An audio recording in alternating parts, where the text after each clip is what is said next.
বৃহস্পতিবার দিনে অথবা রাতে একটি তাসবিহ পড়িলে আল্লাহ বলেন, বান্দা আমি তোমার হয়ে গেলাম, আজকে তুমি যা চাইবা আমি সব কিছুই তোমাকে দান করব।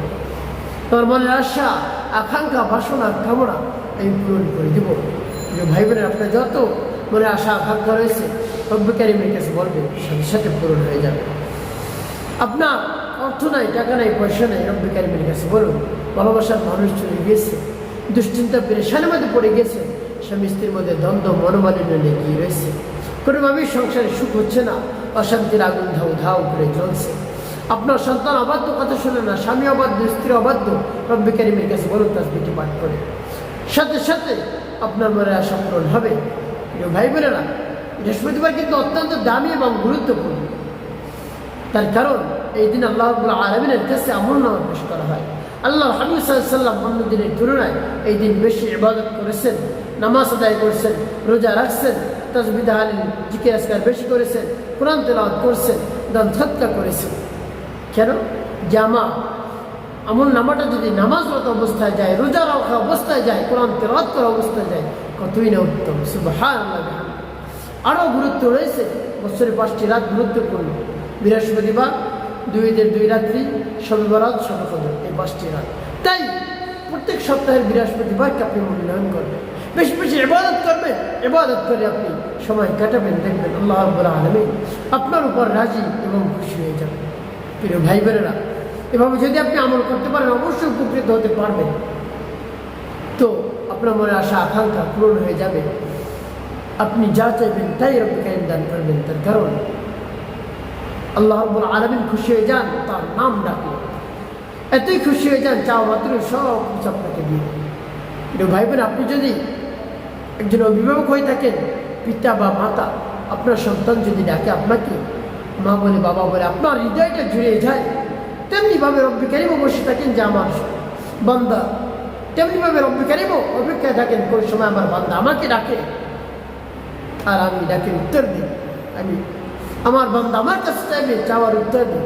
আমার বান্দা আমার কাছে চাইবে আর আমি সাথে সাথে দান করবো। সুবহানাল্লাহ, কতই উত্তম। তো আল্লাহ রাব্বুল আলামিনের নামটি আপনি পাঠ করবেন, তাসবিহটি আপনি আদায় করবেন বৃহস্পতিবার দিনে অথবা রাতে। সাথে আরও একটি জিকিরের কথা আমি বলে দেবো, যে জিকিরটি একবার মাত্র করতে পারবেন, আসমান জমিনের ফাঁকা জায়গাগুলো রব্বুল কারীম নেকি ভরপুর করে দেন। সুবহানাল্লাহ। একবার যদি পাঠ করতে পারেন সেই জিকিরটি, সেই আমি বলে দিচ্ছি। তো প্রিয় ভাই বোনেরা, সব কিছু আমি বলে দিচ্ছি কীভাবে আমল করবেন। তো আমলের শুরুতে আপনাকে উত্তমভাবে পবিত্রতা অর্জন করতে হবে। এখন বলতে পারেন অজু ছাড়া করা যাবে না, যাবে, তবে অজু অবস্থায় করতে পারলে ভালো, উত্তম। চলুন, অজু করে পবিত্রতা অর্জন করে আপনি একেবারে নির্জন একটি জায়গায় বসে জীবনের গুনার কথা স্মরণ করে ক্ষমা প্রার্থনা করবেন। আস্তাগফিরুল্লাহ, আস্তাগফিরুল্লাহ, আস্তাগফিরুল্লাহ বা পূর্ণ ইস্তিগফারটি আপনি পাঠ করতে পারেন। আস্তাগফিরুল্লাহ রাব্বি মিন কুল্লি যামবিন ওয়া আতুবু ইলাইহি লা হাওলা ওয়া লা কুওয়াতা ইল্লা বিল্লাহিল আলিয়্যিল আযীম। এরপর 3 বার দুরূদ শরীফ সাল্লাল্লাহু আলাইহি ওয়াসাল্লাম, সাল্লাল্লাহু আলাইহি ওয়াসাল্লাম, সাল্লাল্লাহু আলাইহি ওয়াসাল্লাম। ইস্তিগফার এবং দুরূদ শরীফ যখন পাঠ করা হয়ে যাবে, এরপর আপনি কী করবেন? এরপর আপনি সেই জিকিরটি করবেন। আমি বলে দিচ্ছি যে জিকিরটি একবার পাঠ করলে আসমান জমিনের ফাঁকা জায়গাগুলো রব্বুল কারীম নেকি দ্বারা ভরপুর করে দেন। সেই জিকিরটি হলো কালিমার জিকির, আমাদের সকলের সুপরিচিত জিকির, লা ইলাহা ইল্লাল্লাহ, লা ইলাহা ইল্লাল্লাহ, লা ইলাহা ইল্লাল্লাহ। এভাবে 99 বার পাঠ করবেন। একবার পাঠ করবেন পুরো কালিমা, লা ইলাহা ইল্লাল্লাহ মুহাম্মাদুর রাসূলুল্লাহ সাল্লাল্লাহু আলাইহি ওয়াসাল্লাম। এভাবে এই জিকিরটি আদায় করবেন, কালিমার জিকির। এরপরে সেই তাসবিহটি পাঠ করবেন। যখন পাঠ করবেন রব্বুল কারীমের কাছে বলবেন এর পূর্বে, আল্লাহ আমার আমলকে সময়কে কবুল করে আমার সমস্যার সমাধান করবেন।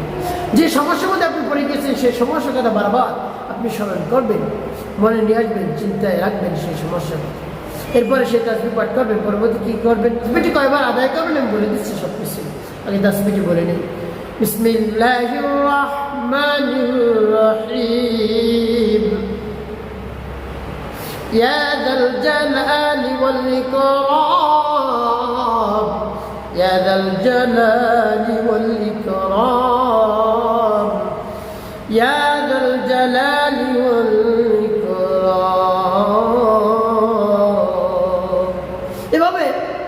পাঠ করবেন, বলবেন 11 বার। 11 বার পাঠ করবেন, শেষে নবী সাল্লাল্লাহু আলাইহি ওয়াসাল্লাম মহব্বত নিয়ে ভালোবাসেন আপনি 5 বার পাঠ করুন। আল্লাহুম্মা সাল্লি আলা মুহাম্মাদ ওয়া আলা আলি মুহাম্মাদ কামা সাল্লাইতা আলা ইব্রাহিম ওয়া আলা আলি ইব্রাহিম ইন্নাকা হামিদুম মাজিদ। اللهم بارك على محمد وعلى ال محمد كما باركت على ابراهيم وعلى ال ابراهيم انك حميد مجيد. صل على محمد وعلى ال محمد كما صليت على ابراهيم وعلى ال ابراهيم انك حميد مجيد. اللهم بارك على محمد وعلى ال محمد كما باركت على ابراهيم وعلى ال ابراهيم انك حميد مجيد. صل على محمد وعلى ال محمد كما صليت على ابراهيم وعلى آل إبراهيم إنك حميد مجيد. اللهم بارك على محمد وعلى آل محمد كما باركت على إبراهيم وعلى آل إبراهيم إنك حميد. صل على محمد وعلى آل محمد كما صليت على إبراهيم وعلى آل إبراهيم إنك حميد مجيد. اللهم بارك على محمد وعلى آل محمد كما باركت على إبراهيم وعلى آل إبراهيم إنك حميد.